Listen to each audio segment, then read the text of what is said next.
Guys, check out FYI. Way back 2003,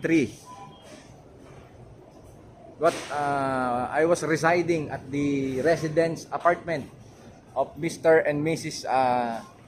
Sargento Amutan, located at Granha, Barangay 7, Poblacion, Barangay 7, Lipa City. That was the time I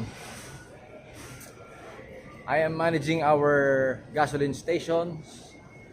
Aside from that, I also put business on the buy and sell of cars and AUVs.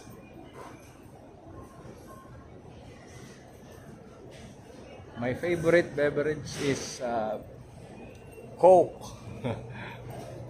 And my liquor, I'm not fond of that. Sometimes, occasionally, I drink occasionally.